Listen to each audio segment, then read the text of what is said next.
मित्रों, आज मैं आपको बेहद मनोरंजक और रोचक कहानी बताने वाली हूँ, जिसे पढ़कर आपको भी मज़ा आएगा।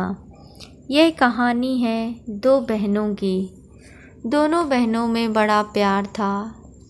एक का नाम बुद्धि, दूसरे का नाम था भाग्य। वैसे तो हमेशा वो दोनों मिलजुल कर रहा करती थीं, लेकिन ना जाने क्यों एक दिन उन दोनों में एक बात को लेकर बहस हो गई।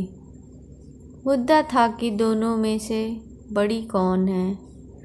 दोनों को ही नहीं पता था कि कौन बड़ी है, इसलिए वे दोनों ही अपने अपने बड़े होने का दावा कर रही थी।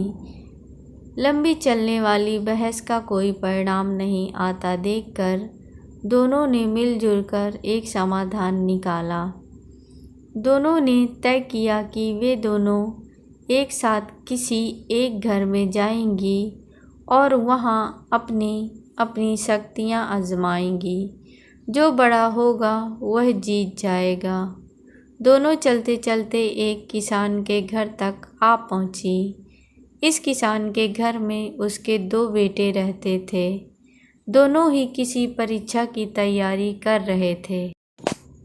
दोनों बहनों ने तय किया कि वे दोनों एक एक भाई को अपनी शक्तियां देंगी और जिसकी भी शक्तियों की मदद से जो भाई परीक्षा में अच्छे से पास हो जाएगा, उस बहन की शक्तियां और वह बहन बड़ी साबित हो जाएगी।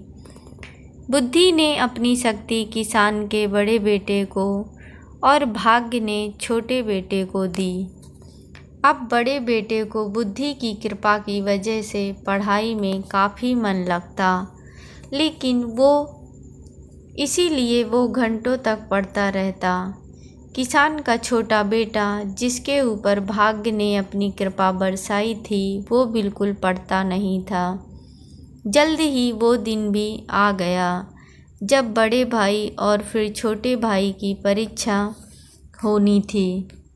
बड़ा भाई, जिस पर बुद्धि की कृपा थी, उसने जब अपना पेपर देखा तो बदनसीबी से सभी वही सवाल आए थे जो उसने पढ़े नहीं थे या वो पढ़ नहीं पाया था।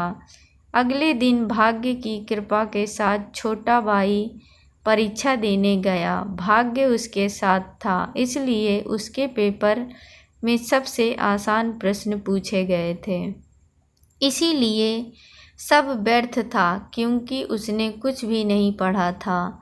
वो पछताने लगा और सोचने लगा कि उसने थोड़ी सी भी बुद्धि पढ़ाई में लगाई होती तो आज वो आसानी से पास हो जाता। इस तरह बिना भाग्य के किसान का बड़ा बेटा और बिना बुद्धि के किसान का छोटा बेटा परीक्षा में फेल हो गया।